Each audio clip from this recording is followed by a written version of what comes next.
সব রাজনৈতিক দল গিয়েছে, আওয়ামী লীগ তো মাঠে নেই, আওয়ামী লীগ ছড়া বা তার মিত্র ছড়া, এবং সবার সম্মতিতে একটা চার্টার্ড হয়েছে, সনদ হয়েছে, কতগুলো অধ্যাদেশ হয়েছে। তো আবার অধ্যাদেশগুলো বাতিল হয়েছে, আবার ওই যে কেউ কথা রাখেনি এরকম আমরা দেখি যে মুখে এক কথা বলা হয়েছে, পরবর্তীতে কর্মকাণ্ডে অন্যটা দেখা গেছে। ওই যে বলছে যে কোনো রাজনৈতিক দলকে তারা মানে নিষিদ্ধ করাটা সমর্থন করে না, এটা ছিল শীতকালের ওয়াজ।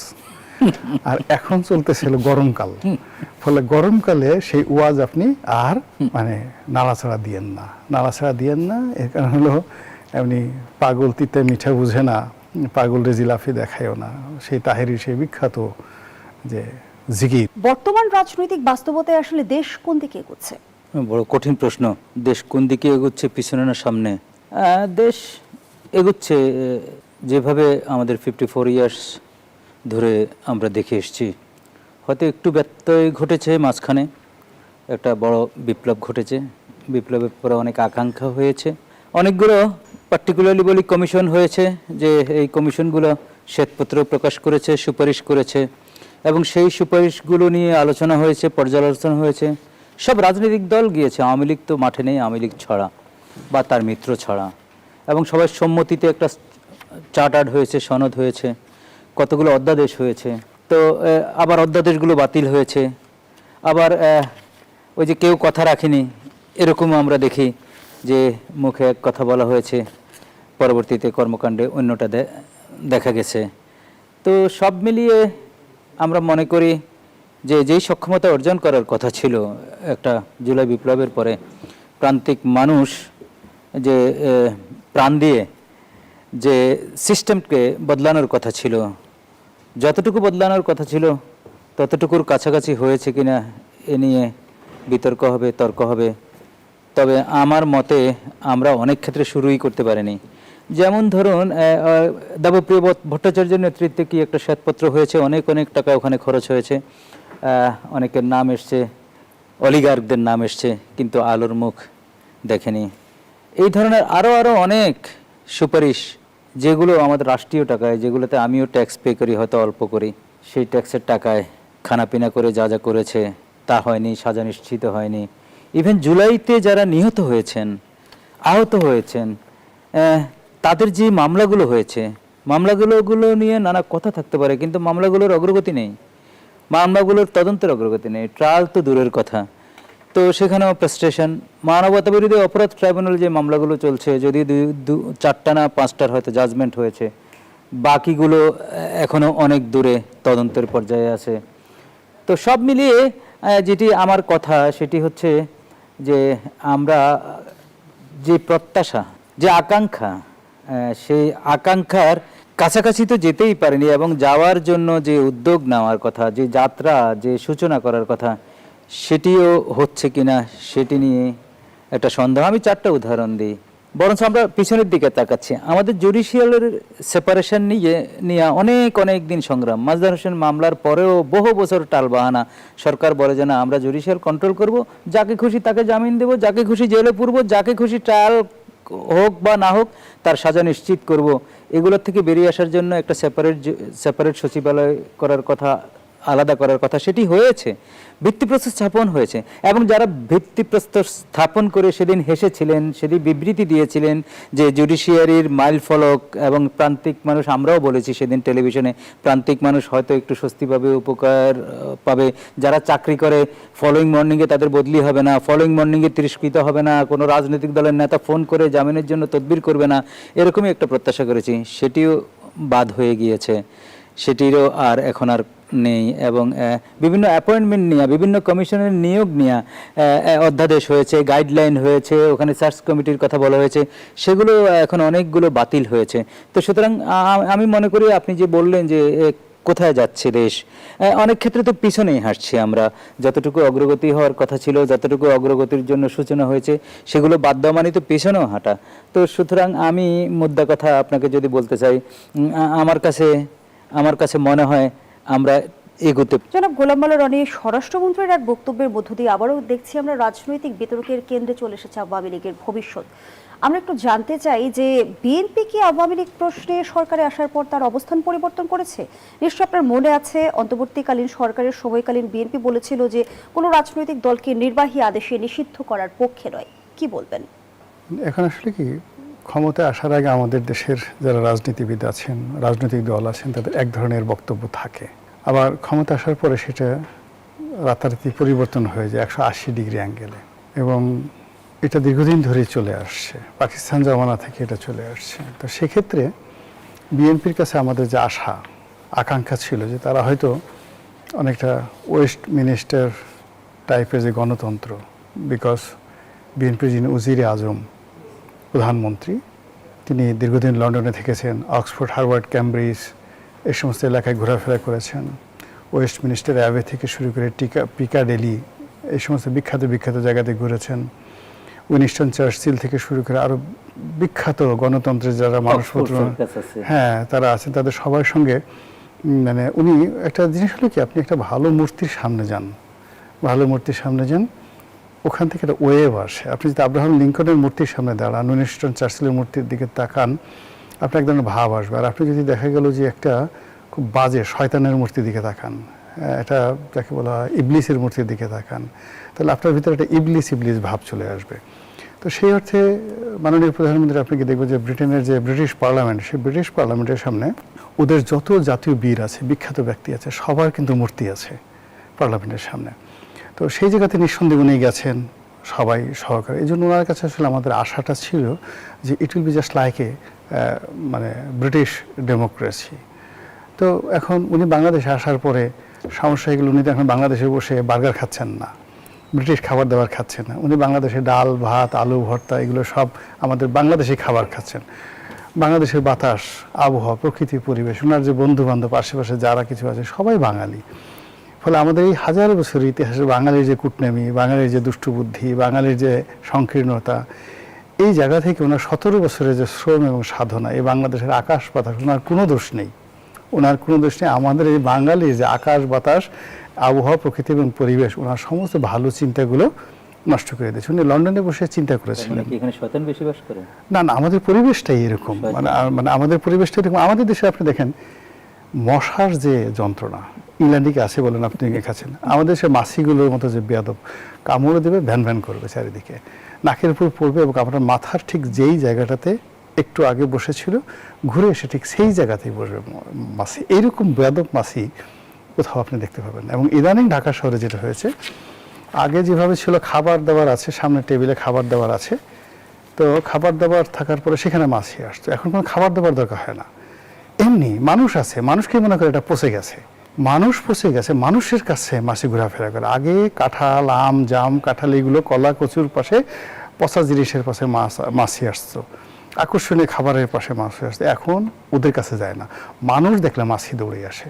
এবং আপনি যেখানে আছেন, এই যে যে প্রাকৃতিক একটা বিবর্তন আমাদের দেশে হয়ে গেছে, এটার মধ্যে তো প্রধানমন্ত্রীও পড়ে গেছেন। এখন আপনি কেমন আছে যে কোনো প্রধানমন্ত্রী মাছি বলবে যে না, উনি বাংলাদেশের প্রধানমন্ত্রী, 211 জন সংসদ সদস্য হয়ে গেছেন, আমি ওনার কাছে যাব না, গেলে যদি কোনো সমস্যা হয় কামান দেখে দেয়। এমন কোনো মশা কি বাংলাদেশে আছে যে মশা বলে যে না, আমি কখনো প্রধানমন্ত্রীর বাসার সামনে যাব না? ফলে এই যে ভাই যেটা বললেন যে বাংলাদেশের প্রকৃতি এবং পরিবেশ হলো, আপনি একজনের পিছনে লেগে থাকবেন, একজনের খোঁচা দিবেন, তারপরে দিন দিন যত নোংরা কাজ করতে পারবেন। গত বছর যে নোংরা কাজ হয়েছে, এই বছর তার চেয়ে বেশি করতে হবে, 10% বেশি কাজ করতে হবে। গত বছর যে সকল ভালো কাজ করেছেন, এই বছর তার চেয়ে 20% কমাই দেবেন ভালো কাজ।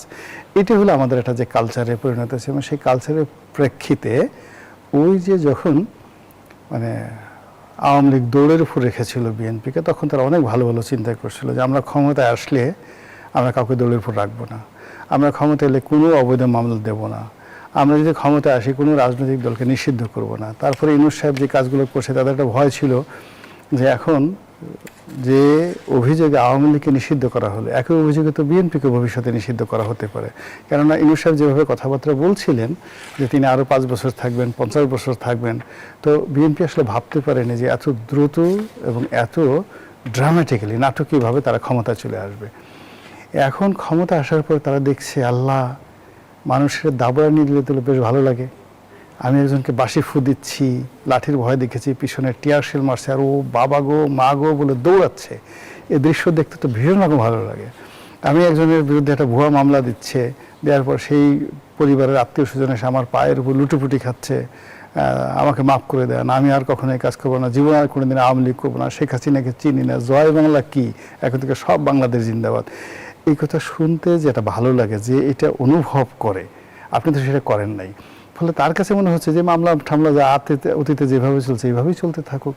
ফলে ওই যে বাংলা বিহার উড়িষ্যাতে যে এক সময় যা কিছু হয়েছে হাজার বছরের ইতিহাসে, ওটা ধারাবাহিকতা এগুলো চলছে। ফলে ওইগুলো ওই যে বলছে যে কোনো রাজনৈতিক দলকে তারা মানে নিষিদ্ধ করাটা সমর্থন করে না, এটা ছিল শীতকালের ওয়াজ। আর এখন চলতেছিল গরমকাল, ফলে গরমকালে সেই ওয়াজ আপনি আর মানে নাড়াচাড়া দিয়েন না। এর কারণ হলো এমনি পাগল তিতে মিঠা বুঝে না, পাগল রে জিলাফি দেখায়ও না, সেই তাহেরি সেই বিখ্যাত যে জিকির, তার যে বক্তব্য। তো এখন আমাদের দেশের আওয়ামী লীগের লোকজন এমনি ওত পেতে বসে আছে বিএনপির ত্রুটি ধরার জন্য, পরে একদিন বলবে ওই যে জুই এই কথা স্মরণ করাই দিচ্ছে, সেও মানে সামহাও আওয়ামী লীগের কথা মনে করাই দিলে কেন, কিন্তু আওয়ামী লীগের বয়ান, এরকম অনেক লোক এখানে তৈরি হয়ে গেছে। তো আপনি যদি না থাকে, সামাজিক যোগাযোগ মাধ্যমে সেই চর্চা তো আমরা ইতিমধ্যেই দেখছি। রাইট এই জন্যই মানে যেহেতু আমরা আসি এই যে এখানে অনুষ্ঠান, আপনি যদি না থাকেন অনুষ্ঠান কে করবে বলেন, আমাদেরকে কে ডাকবে? এই জন্য অনেকটা মায়া করে বললাম যেগুলো মনে করার দরকার নাই, যেগুলো মনের মধ্যে আছে শুনেছেন ওই পরিস্থিতিতেই থাকুক। বাংলাদেশের মতোই চলছে এবং এভাবেই চলতে থাকবে। এখান থেকে বের হওয়ার জন্য যে ভিশন, যে মিশন, যে লিডারশিপ, যে কোয়ালিটি দরকার, that should be just like a statesman, as like Napoleon Bonaparte, as like Julius Caesar, যারা একটা মানে ইতিহাসকে পাল্টে দিয়েছিল। আপনি যদি সাম্প্রতিক সময় যদি ধরেন নেলসন ম্যান্ডেলা, ইতিহাসকে পাল্টে দিয়েছে, কোর্স অফ অ্যাকশনকে পাল্টে দিয়েছে, মানুষের চিন্তা জগতে মানে আলাদা করে দিয়েছে। তো ওইরকম কালে ভদ্র যদি আমাদের জনাব বর্তমান প্রধানমন্ত্রী, তার মধ্যে যদি আগামীতে ওরকম একটা হঠাৎ করে জুলিয়াস সিজারের মতো একটা বিবর্তন চলে আসে, নেপোলিয়ন বোনাপার্টের মতো চলে আসে, তখন হয়তো আমরা পাবো। কিন্তু যতক্ষণ না পর্যন্ত তিনি অন অ্যাভারেজ আমাদের মতো বাঙালি, আমরা দুই ভাই আছি, আমাদের মতো বাঙালি, আমাদের মতো মশা তার কাছে যায়, মাছি তার কাছে যায়, আমাদের মতো ডাল খায়, মাছ খায়, ভাত খায়, ফলে মন মানসিকতা আমাদের মতো হবে, এর ব্যতিক্রম কিছু হবে না। প্রধানমন্ত্রী যেখানে বলছেন তিনি প্রতিশোধ নিতে চান না, তিনি ঐক্যের আহ্বান জানাচ্ছেন, অন্যদিকে আবার মুক্তিযুদ্ধ বিষয়ক মন্ত্রী জানালেন প্রধানমন্ত্রী 100 টাকায় লাঞ্চ করেন, এবং স্বাস্থ্যমন্ত্রী জানালেন বেতনের 10% সরকারি কোষাগারে ফিরিয়ে দেন প্রধানমন্ত্রী। এই যে পরিবর্তনের যে বার্তা, সেটি আসলে বাকি মানুষদের কাছে পৌঁছাচ্ছে কি? এটার কোনোটাই পরিবর্তন নয়, এটা হলো অনেকটা যাকে বলবো যে মানুষকে প্রভোগ করা, আকর্ষণ তৈরি করা। ইংরেজিতে এটিকে বলে সেডাকশন। সেডাকশন হলো যে আমি খুব আকর্ষণীয়, ভীষণ রকম আকর্ষণীয়, কমনীয়, মোহনীয়, দেখো আমি এই কাজগুলো করছি। তো ওই রকম তৈরি করা, এগুলোতে আসলে কোনো রকম আমাদের দেশে প্রধানমন্ত্রী যে সিদ্ধান্তগুলো নিয়েছেন বা যে কাজকর্মগুলো করছেন, এগুলো দেখতে ভীষণ রকম ভালো, শুনতে আরও ভালো। কিন্তু এই যে বিশাল 9,30,00,000 টাকার যে 9,30,000 কোটি টাকার যে বাজেট, এই বিশাল বাজেট কালেকশন থেকে শুরু করে 18 কোটি মানুষ এবং এদের যে অর্থনৈতিক কর্মকাণ্ড, যেটা আমরা টার্গেট করছি যে আগামীতে আমাদের এই টার্গেট চলে আসবে $1 ট্রিলিয়ন। $1 ট্রিলিয়ন আমাদের জিডিপি উন্নীত হয়ে যাবে, যেটা এখন অর্ধেক। তো এই যদি হয় সরকারের, মানে এখন যে ইনকাম আছে সেটাকে আমরা দ্বিগুণ চলে যাব। সেখানে একজন এমপির বেতন থেকে 10% যদি কেটে নেন 5,000 টাকা, এই 5,000 টাকার ভিক্ষার ধন নিয়ে, ভিক্ষার চাল নিয়ে কখনো এরকম বড় কিছু করা যায় না। বরং উচিত হলো মেম্বার অফ পার্লামেন্টদেরকে মানে অন্য উন্নত দেশগুলোতে সবচেয়ে বেশি বেতন যেখানে দেওয়া হয়, ইভেন সিঙ্গাপুরে দেওয়া হয়, সেইভাবে এদের বেতন ভাতা বাড়িয়ে দেওয়া, যে বাবারে তোমরা বুক উঁচিয়ে চলো, সিনা উঁচু করে চলো এবং এই দেশকে উন্নত করো, সুন্দরভাবে ভালোভাবে কাজ করো। এখানে সরকারি কর্মকর্তাদের যার বেতন ছিল 1 লাখ, তাদের বেতন আপনি 2 লাখ করে দিলেন, আর যে সংসদ সদস্য আপনি তার বেতন থেকে বলতেন আরও 5,000 টাকা কম দাও। মানে জিনিসটা কেমন না, জিনিসটা কেমন? এখন তারেক রহমান সাহেবের ডাল ভাত ভালো লাগে, ডিম ভর্তা ভালো লাগে, কিন্তু তাই বলে আমার ভালো লাগবে কেন? আমি তো পোলাও খাই, কোরমা খাই। এখন সে যদি আমাকে দাওয়াত দেয়, যাতে আমি তো হ্যাপি হব না, সেখানে গিয়ে আমাকে খাবার দাবার, সেই খাবার দাবার খেলে আমার মুখ অন্যদিকে থাকবে। অনেকে হয়তো দেখা গেল যে প্রধানমন্ত্রীর কাছে যাদের স্বার্থ আছে, যারা প্রধানমন্ত্রীকে একটু তেল মারতে চায়, আহা এইরকম আর করা হয়নি, আপনি তো একেবারে রীতিমতো সম্রাট আওরঙ্গজেবকে মানে ছাড়িয়ে যাচ্ছেন। সম্রাট আওরঙ্গজেব টুপি সেলাই করতেন, তারপরে কোরআন শরীফ নকল করতেন, এগুলো করে করে মহিষিংহাসনে বসতেন। তা আপনি এই যে 9,30,000 কোটি টাকার বাজেটের উপরে বসে 150 টাকার খাবার খাচ্ছেন, এটা তো আওরঙ্গজেব ছাড়াই কাজ করতে পারে নাই। এই কথা যারা বলবেন তাদের কথা আলাদা, কিন্তু আমার মতো যারা লোকজন আছেন, আমি বলবো যে ভাই কাজটা করলেন কি? আপনি একজন রাজা মানুষ, আমাকে দাওয়াত করে আনালেন, আপনি পোলাও কুরমা, কালিয়া কোপ্তা, রোস্ট খাওয়াবেন, ভালো ভালো খাবার খাওয়াবেন, শাহী খাবার দাবার, তারপরে এই ধরনের খাবার আপনি আমাকে খাওয়ালেন। আমি তো এই কথাই বলতাম সঙ্গতির কারণে। মূল ব্যাপার হলো আপনি দেখবেন যে রাজার কাজ রাজা করবে, প্রজার কাজ প্রজা করবে। হঠাৎ করে দেখবেন যে একটা বাঘ, তার আচরণ যদি দেখা যাচ্ছে বাঘের মতো না হয়, হঠাৎ করে দেখেন একটা ছাগল বাঘের মতো ভাবসাব নিয়ে হাসছে আপনার সামনে, মাজা বাঁকা ঠাকা করে একদম লেজ টেজ উঁচিয়ে, আপনি পাগল হয়ে যাবেন যে ছাগলটার কি হলো, হঠাৎ করে এই অবস্থা কী হলো। আমাদের এই সমাজে যে বিবর্তনগুলো ঘটছে, আপনি দেখেন একদিকে বড় বড় কথা হচ্ছে, কিন্তু এই যে সন্ত্রাস, যেভাবে সন্ত্রাস বাড়ছে, এই যে বরিশালের একটা জায়গাতে গিয়ে দেখা যাচ্ছে যে একজন বৃদ্ধ মানুষকে যে অপমান করে, ও মাই গড, এটা মানে গায়ে কাটা দেওয়ার মতো অবস্থা। হেলমেট না, ওইটা অন্য নামে আসবে আর কি, মানে টেরিবল অবস্থা। একজন মানুষের অন্ডারকোট চেপে ধরে তাকে সিগনেচার নিতে হচ্ছে, এবং সবচেয়ে অসহায় হলো আপনি লক্ষ্য করছেন সে কিন্তু পাইকারি হারে সব ডলার সাথে সাকর করে দিচ্ছে। সেনসিটিভ এরিয়া, তো ভেরি সেনসিটিভ এরিয়া। তো এখন এইটা নিয়ে হচ্ছে ওরা অ্যারেস্ট করছে। অ্যারেস্ট মানে সবচেয়ে বড় ব্যাপার হলো এরকম ঘটনা। ফার্স্ট থিং হলো যে এই যে ঘটনাটা ঘটলো, এটা মনোজগতে আমাদের কি প্রতিক্রিয়া সৃষ্টি করবে, কিভাবে করবেন? এটা কি মবের একটি ধারাবাহিকতা নাকি এটা মানে আসলে মূল ব্যাপার হলো যে আমাদের অপরাধ কিংবা নৈরাজ্য? না, আমাদের অপরাধ করার প্রবণতাটা এমন পর্যায়ে চলে গেছে, বিভিন্ন ডাইমেনশনে চলে গেছে। এখন আপনি চিন্তা করেন, দেখেন সায়ান সায়ান একটা মানে যে শিল্পী, সে গান লিখেছে, এবং এটা সমস্ত পুরুষ জাতি, নারী জাতি সরকার চপেটে খায় যে আমার জীবন সার্থক, যে আমি একটা নারী আছি, আমার অন্ডকোষ নেই। এখন সেইভাবে যদি আপনি পুরুষের কথা চিন্তা করেন, আমরা যারা আছি সেন্সিটিভ, এক ধরনের একজন ভদ্রলোক, আমাদের ওনার মতো একজন লোক, আমার মতো লোক, রাস্তায় যদি এরকম একটা লোক অপমানিত হয়, লাঞ্ছিত, আপনি ঘরে কোনো বাইরে কোনো পুরুষই আসতে পারবে না। সব মানুষের মধ্যে এরকম একটা আতঙ্ক ছড়িয়ে পড়বে। তো এই যেখানে অপরাধের মাত্রা, এখানে যেখানে মনস্তাত্ত্বিক একটা পার্থক্য হয়ে গেছে। আর এক জায়গায় দেখলাম যে এরকম বড় একটা এরকম একটা চাকু, এত বড় টকটকে চাকু। তো ওই আপনি দেখছেন যে বুচার মানে যখন কষাই মানে আপনার করে চামড়া ছুলে, তার পাশে একটা ধারালো ওই থাকে, মানে যাকে ধার দেওয়ার জন্য, মানে ওই চামড়াতে ওই চাকুতে অনেক সময় চর্বি জমে যায়। তো এগুলো ধারান ওইটা করে চর্বিটা ছাড়ানোর জন্য একটা পাথরের কিছু একটা থাকে, এটা সারাদিন ওইভাবে ঘষাঘষি করে। এই বদমাইশ ওইরকম একটা পাথর নিয়ে গেছে ওখানে, ও একবার ওই পাথর এইভাবে ঘষাঘষি করে আর ওইটাকে ধারায়, এবং সাথে সাথে যে ভিকটিম তার এই দিক হলকমের এই জায়গাটাতে চাকুটা ধরছে। ভাইরাল হয়ে গেছে সেই ঘটনা। ছেলে বাপ বিয়ে আওয়ামী লীগ করে, যেগুলো আসছে এটা তো খণ্ডিত 1% না। আচ্ছা, খণ্ডিত অংশ দেখেন, উনি বিএনপি আওয়ামী লীগ করে, আমি আওয়ামী লীগ করি, আমাকে পাচ্ছে না। আমার ছেলে 6-এ পড়ে, 7-এ পড়ে, এরকম বাচ্চা ছেলেকে ধরে নিয়ে যে বেদম প্রহার করছে, এবং সেগুলো আবার ইউটিউবে দিয়ে দিচ্ছে যে এইভাবে আওয়ামী লীগের লোক ধরা হচ্ছে। কিছুদিন আগে এক মানে মাকে যেভাবে মারা হলো, মানে মূল যে ঘটনাগুলো ঘটছে, আমাদের সমাজের একটা বিরাট বিবর্তন ঘটে গেছে সন্ত্রাসে, অপকর্মে। ওগুলো আগেও ছিল, মানে কন্টিনিউশন আরো দিকে। তার এগেইনস্টে প্রধানমন্ত্রীর এই 5,000 টাকা কম বেতন নেওয়া, 150 টাকার খাবার খাওয়া, এই জিনিসগুলো মিনিংলেস। জাস্ট আপনি হলো সস্তা হাততালি, ফাটাকেষ্ট টাইপের কোনো যে কর্মকাণ্ড। আমরা কেন এতটা অপরাধ প্রবণ হয়ে গেলাম? এর প্রতিকার আসলে কিভাবে পাবো? এর প্রতিকার হলো যে বললাম না, রাষ্ট্রের যে প্রধান ব্যক্তি, মানে এখানে মূল ব্যাপার হলো আমি যদি এই কাজটা করতে পারতাম তাহলে আমি তো প্রধানমন্ত্রী হতাম। আপনার মাথায় যদি এই বুদ্ধি আসতো, আপনি যদি পারতেন, আপনি প্রধানমন্ত্রী হতেন।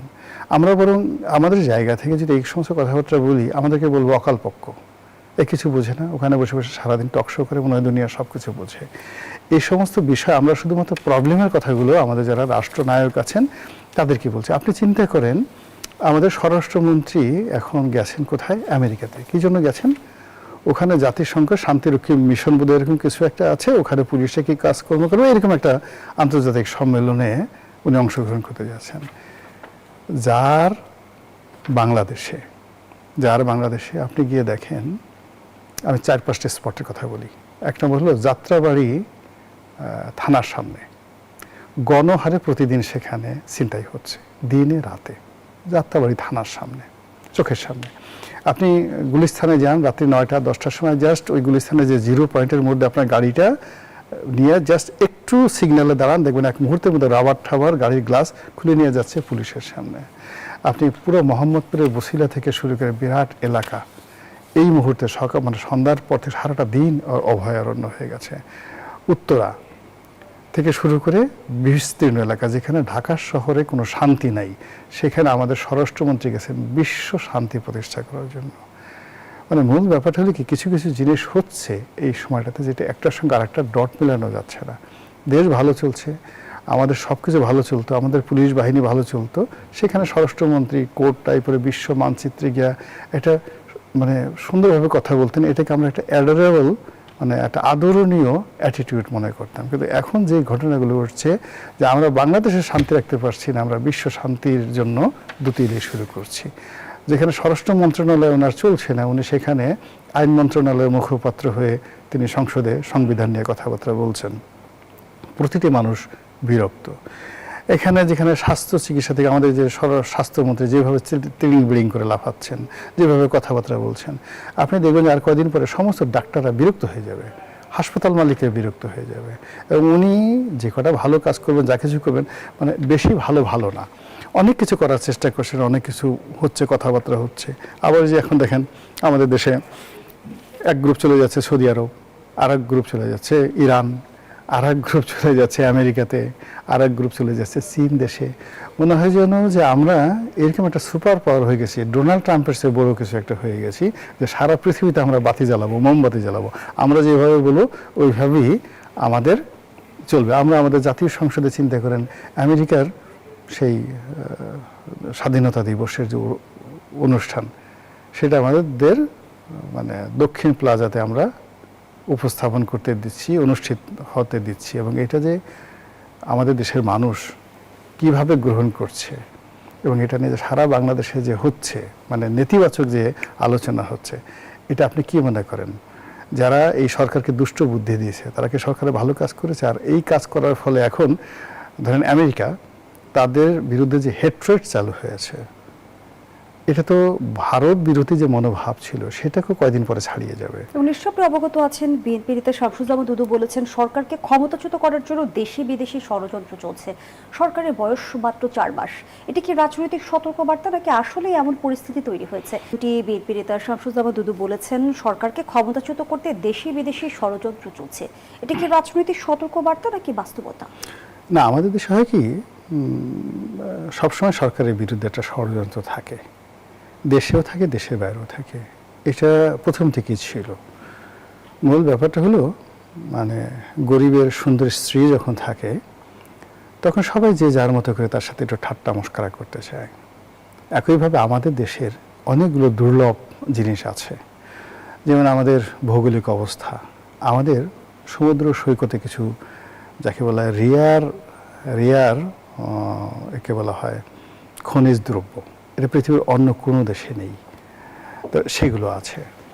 এখন আমাদের যে ভৌগোলিক অবস্থান, জিও পলিটিক্সে এবং বিশ্ব রাজনীতি এখন যেভাবে মধ্যপ্রাচ্য থেকে চীন কেন্দ্রিক, এশিয়া কেন্দ্রিক হয়ে গেছে, সেক্ষেত্রে বাংলাদেশের মতো এরকম দুর্বল কোনো প্লেস আর কোথাও নাই। ভারতে গিয়ে কেউ নাক বসাতে পারবে না, পাকিস্তানে পারবে না, অন্য কোনো দেশে পারবে না। কিন্তু এইরকম একটা লোকেশন, যে লোকেশনের মাঝামাঝি জায়গাতে আপনি বসেন, আপনি চীনকে নিয়ন্ত্রণ করতে পারবেন, ভারতকে নিয়ন্ত্রণ করতে পারবেন।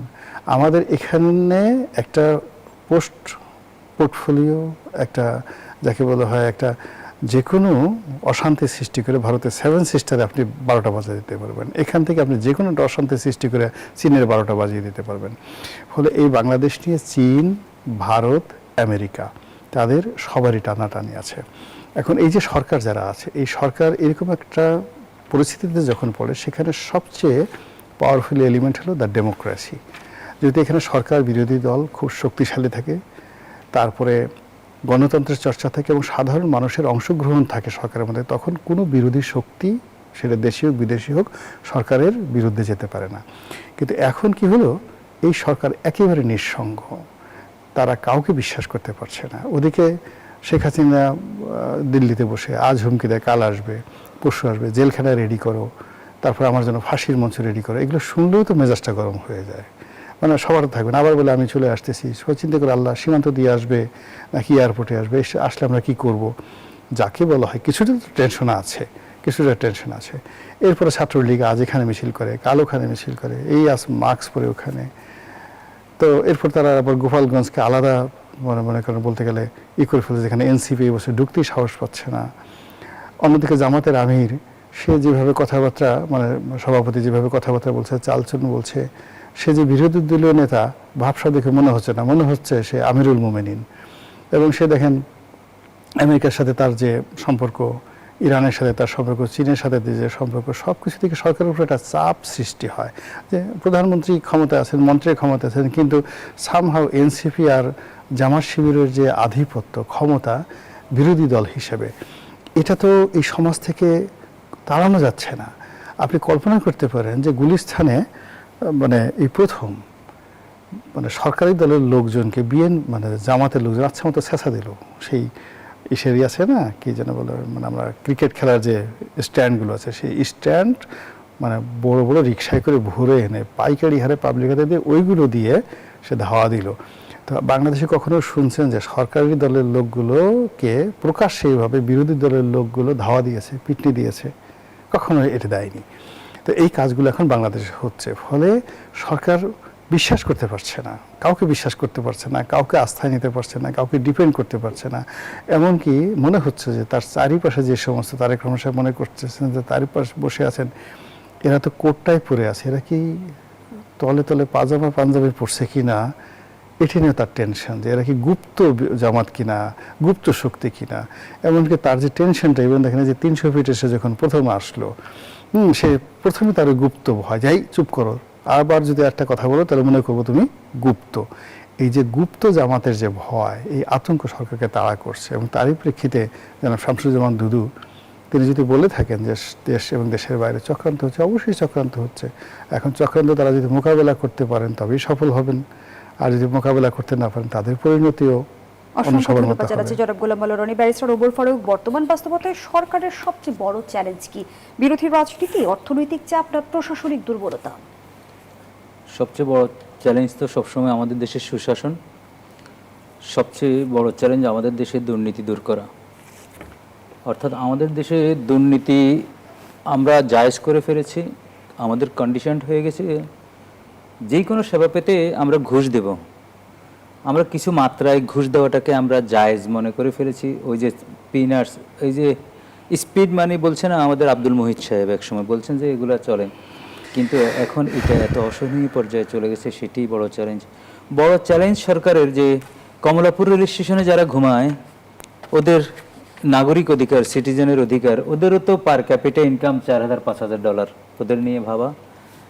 ড্রপ আউট হওয়া শিক্ষার্থীর সংখ্যা বহু, প্রাইমারি স্কুলে রিডিং পড়তে পারে না ক্লাস 4-5 ছেলে মেয়েরা, সেই চ্যালেঞ্জ তো রয়েই গেল। সবচেয়ে বড় চ্যালেঞ্জ, আপনি একটা হসপিটালে যান, সরকারি হসপিটালে যান, আপনি ভয়াবহ অবস্থা, আর বেসরকারি হসপিটালে যান, গলা কাটায়, আপনাকে কিভাবে কাটবে, সামনে না পিছনে। আমি একটা হসপিটালে আমার মাকে 2.5 দিন রেখেছি, 2.5 দিন রাখার 4 দিনের বিল করেছে কেবিনের, তারপরে রং ট্রিটমেন্টে মাকে আইসিইউতে রাখতে হয়েছে, এই যে অব্যবস্থাপনা। তারপরে আমার মায়ের সিরিঞ্জের হিসাব দিছে 3 দিনে 31,000 টাকা, সিরিঞ্জ, গজ, এগুলো নাকি লাগছে। তো আমি এই কথা বলছি, সরকারের চ্যালেঞ্জ তো এই যে এগুলা, নাগরিকের এই স্বস্তির জায়গা, নিরাপদের জায়গা, নিরাপত্তার জায়গা, সে অন্তত স্বাস্থ্য, শিক্ষা, এই 2টা জিনিস। আর জেল জুলুম যেটা আছে, যে রনি ভাই বললেন যে অজস্র মামলা হবে, মামলা হওয়ার পরে আত্মীয় স্বজন পায়ে ধরবে, ওগুলা আমি এখন বাদ দিয়ে বললাম শুধু আপনি 2টা সেবায়, এডুকেশন আর স্বাস্থ্য সেবা, যাচ্ছে তাই অবস্থা। আমি হলফ করে বলতে পারি, যিনি গেছেন আমার মাকে নিয়ে, আমি 34 দিন হসপিটালে। তবে একটি কথা না বললেই নয়, বারডেমটা আমি তুলনামূলকভাবে সবগুলো কম্পেয়ার করে দেখলাম এখনো বেস্ট। অর্থাৎ কম্পেয়ারে আমি তো আমার এক লেখায় লিখছি যে বাংলাদেশে 100টা বারডেম করতে কত টাকা লাগে। 10 জন অলিগারকে ধরে তার 1% চুরির টাকা যদি আমরা জব্দ করে 100টা বারডেম করি, তাও তো মানুষ স্বস্তি পাবে। তো সরকারের বড় চ্যালেঞ্জ, আমরা তো অনেক দূরে যাওয়ার দরকার নেই, আর সরকারের বড় চ্যালেঞ্জ হচ্ছে ওই আনুগত্য, আর যাতে একটা চুক্তি করেছেন আমেরিকার সাথে, এই ধরনের চুক্তি যাতে গোপনে কারোর সাথে না করে, আমার মর্যাদা হানির যাতে না করা হয়। সরকারের বড় চ্যালেঞ্জ এই যে রনি ভাই বললেন বিশাল একটা বাজেট, প্রত্যেক বছর ঘাটতি থাকে। IMF লোন দিবে আগামী জানুয়ারিতে, বাজেটে তখন অনেক বিশাল গ্যাপ হয়ে যাবে। এই লোনের উপর নির্ভর করে যে বাজেট, সেই বাজেটটাই, তারপরে সেই বাজেট পাহারা দেওয়া।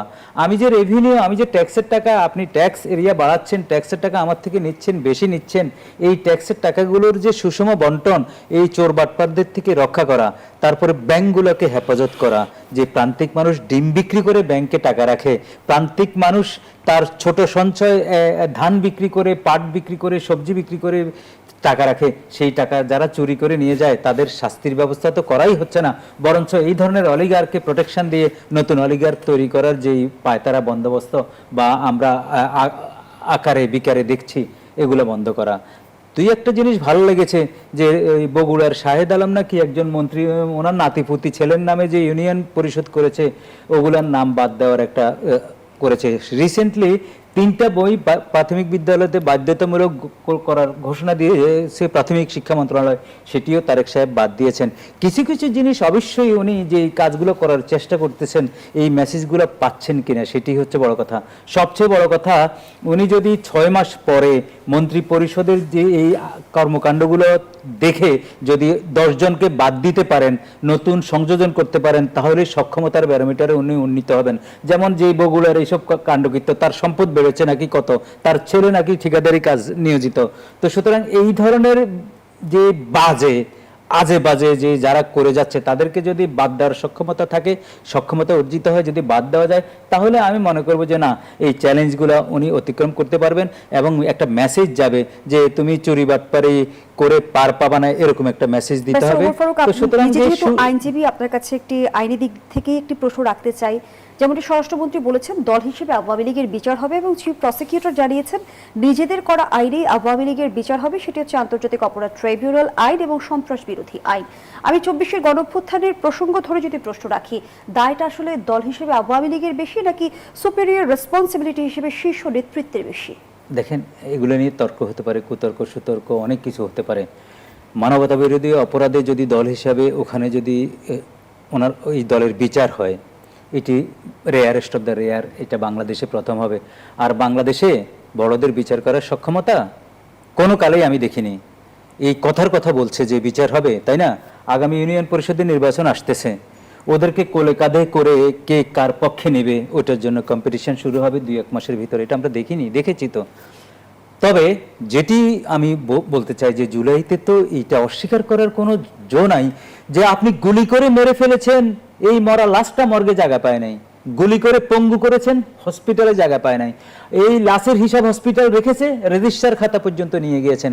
এত বড় বিভৎস একটা জিনিসের যদি আপনি বিচার না হয়, এটা দুঃখজনক। আর যেই দলই করুন, আরে আওয়ামী লীগের আমলে আওয়ামী লীগ নিষ্পেষিত হয়েছে, আমাদের অনেক আওয়ামী লীগের বন্ধুরা বলে যে 1000 আওয়ামী লীগের জন্য পুরান একটা দল খাদে পড়ে গেলে ওদের বিচার হতে হবে, ওরাও চায় বিচার।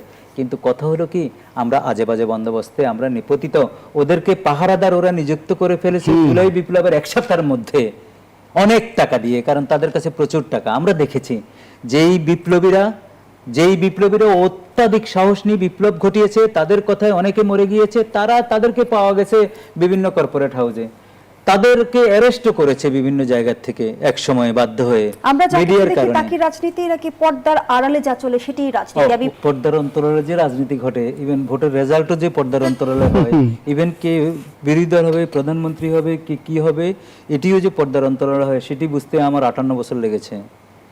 আমি মনে করতাম যে আমি ভোট দিয়েছি বা মাশাআল্লাহ আমার প্রার্থী জিতবে। না, শুধু ভোট দিয়ে আসলেই জিতার বিষয় না। আর আমাদের ডিপ স্টেট না কি একটা আসছে রানি ভাই, হ্যাঁ, ডিপ স্টেট, ডিপ স্টেট বুঝতে আমার 6-7 মাস পড়তে হয়েছে। অর্থাৎ আমার দেশে নিয়ন্ত্রণ আমার কাছে নাই, আমার দেশের কোনো কিছুরই নাই। অর্থাৎ তার কারসাজিতে আমরা যে একটা চুক্তি নিয়ে কথাবার্তা বলছি না, তারপরে কে আমার পররাষ্ট্রমন্ত্রী হবে সেটাও নির্ধারিত হয়।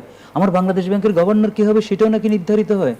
আমার এখানে Invest chairman হবে। চিফ হবে কে, এবং আমি কোথা থেকে সরঞ্জাম কিনবো, আমি কি করব, কার থেকে কেনাকাটা করব, সেটিও নাকি নিয়ন্ত্রিত হয়। তো এগুলো বুঝতে অনেক সময় লেগেছে। সুতরাং আপনার যেই কথা সেই কথায়, ওই যে আমাদের বাংলাদেশ নাকি এখনো গরিবের বউ, রনি ভাইয়ের ভাষ্য মতে এই গরিবের বউয়ের উপর তো এখন, আর সুন্দর বউ, উনি তো অনেকগুলো কথা বলেছেন। আমাদের সুন্দরের অনেকগুলো বিষয় আছে, অনেকগুলো কার্যকারণ আছে, রিসোর্স আছে, মানুষ আছে। তো সুতরাং সেই কারণে আমি মনে করি যে এখানে ইয়েস, পর্দার অন্তরালে অনেক কিছু হয়। নট অনলি দ্যাট, পর্দা, উপপর্দার অন্তরালা হয়। উপপর্দা বলতে আমি এইভাবে বুঝি যে আপনি যে দল, রাজনৈতিক দলগুলো লিড করে সরকারে, সেই রাজনৈতিক দলগুলোর ও 8-10 জন আছে, ওনারা হচ্ছে কিং। ওনারা সিদ্ধান্ত নেয়, সকালে একজন নেতা হবে, বিকালে তাকে ফেলে দিবে, পরশু সকালে আরেকজনকে বানাবে। এই ধরনের বাজে একটা কালচার তৈরি হয়েছে। এবং সবচেয়ে বড় কথা, আমাদের এই যে মানিড ম্যান, যারা অবৈধভাবে টাকা পয়সা কামিয়ে যারা বসে আছে, তারাই আসলে মূলত নিয়ন্ত্রণ করে। এর থেকে যদি রাজনীতি বেরিয়ে না আসে, পর্দার অন্তরাল থেকে যদি ইন্টারনাল যদি আমরা বেরিয়ে না আসতে পারি, এক্সটার্নাল হয়তো বেরিয়ে আসতে আমাদের অনেক সময় লাগবে। যদি না আসতে পারি তাহলে কিন্তু আমাদের অনেক খারাপই লাগবে, মর্যাদাহানি হবে, এবং আমরা দাঁড়াতে পারবো না। অর্থাৎ আপনি দাঁড়াতে হলে কিন্তু, আপনি শেষ করে দিই, আপনি দাঁড়াতে হলে আপনাকে কিন্তু এরকম একটা মেন্টালিটি, পার্সোনালিটি সবকিছু গ্রো করতে হবে। এবং সেটা গ্রো করার যাবতীয় এলিমেন্টস বাংলাদেশে আছে। শুধু একটা লিডারশিপ, এডুকেটেড লিডারশিপ এবং ওয়েল ইকুইপড লিডারশিপ, অ্যানালগাস হলে হবে না। আমি আবার বলি, আমি অ্যানালগাস জামানার, এখন নতুনকে নিয়ে, ডিজিটালাইজড এআই যুগের মানুষ নিয়ে, এবং ওই ধরনের জ্ঞানী একটা কম্বিনেশন ঘটিয়ে আমরা এগিয়ে যদি যেতে পারি, তাহলেই মঙ্গল, তাহলেই ভালো, তাহলেই শুভ। জনাব গোলাম বালারনি, একদিকে স্বরাষ্ট্রমন্ত্রী বলছেন বাংলাদেশে আওয়ামী লীগ আর কোনোদিন রাজনীতি করতে পারবে না, আওয়ামী লীগের দাফন হয়ে গেছে, দিল্লিতে দল হিসেবে আওয়ামী লীগের বিচার হবে। অন্যদিকে আবার ব্যারিস্টার ওমর ফারুক বলছিল যে সামনে স্থানীয় সরকার নির্বাচন এলে আমরা দেখব যে রাজনৈতিক দলগুলোর মাঝে আওয়ামী লীগকে নিয়ে এক ধরনের টানাটানি শুরু হবে। বিষয়টি বুঝতে চাই। মূল ব্যাপার হলো যে স্বরাষ্ট্রমন্ত্রী যতবার আওয়ামী লীগের নাম নেবেন তার পবিত্র জবান দিয়ে, আওয়ামী লীগ ততবার পুনরুজ্জীবিত হবে। উনি যতবার আওয়ামী লীগকে দাফন করবেন, কাফন পরাবেন, দাফন মানে কবর দেওয়া, তারপরে আবার জিয়াফত খাবেন, যে দিছি কবরে ঢুকিয়ে দিয়েছে, আসো আমরা সবাই জিয়াফত খাই, ওখান থেকে ওই 7 ভাই চম্পার মতো নতুন করে আবার আওয়ামী লীগের পুনর্জন্ম হবে। আওয়ামী লীগ এরকম একটা রাজনৈতিক দল শুধু নয়, অন্য রাজনৈতিক দলের থেকে এর পার্থক্য হলো যে এরা দীর্ঘদিন ধরে তাদের যে আইডিওলজিটা, সেটা প্রান্তিক জনগোষ্ঠীর মধ্যে ঢুকিয়ে দিয়েছে। এদেশের মেহনতি মানুষ, গরিব, কামার, মুটে থেকে শুরু করে সব মানুষ কোনো কারণ নাই আওয়ামী লীগকে ভালোবাসে, কোনো কারণ নাই, নৌকা দেখলে তাদের পরাণ পড়ে। এখন এটা স্বরাষ্ট্রমন্ত্রী সাহেব তো দূরের কথা, তার মধ্যে হাজার হাজার মানুষ একত্র হয়ে সারাক্ষণ দাফন কাফন পড়ায়, তাতে আওয়ামী লীগের আরও যাকে বলা হয় প্রাণ সঞ্চার হবে। আওয়ামী লীগে যদি সত্যিকার অর্থে দাফন কাফন করতে হয়, তাহলে আওয়ামী লীগের যে ন্যারেটিভ, সেই ন্যারেটিভের জায়গাগুলো দখল করতে হবে বিএনপিকে। এখন যে মানুষগুলো আওয়ামী লীগকে ভালোবাসে, অন্তর থেকে ভালোবাসে, এবং যাদের কোনো রকম লোভ নেই, লালসা নেই, কামনা নেই, বাসনা, এদের সংখ্যা কিন্তু মোর দ্যান 90%, এই মানুষগুলোর কাছে ধানের শীষকে পৌঁছে দিতে হবে।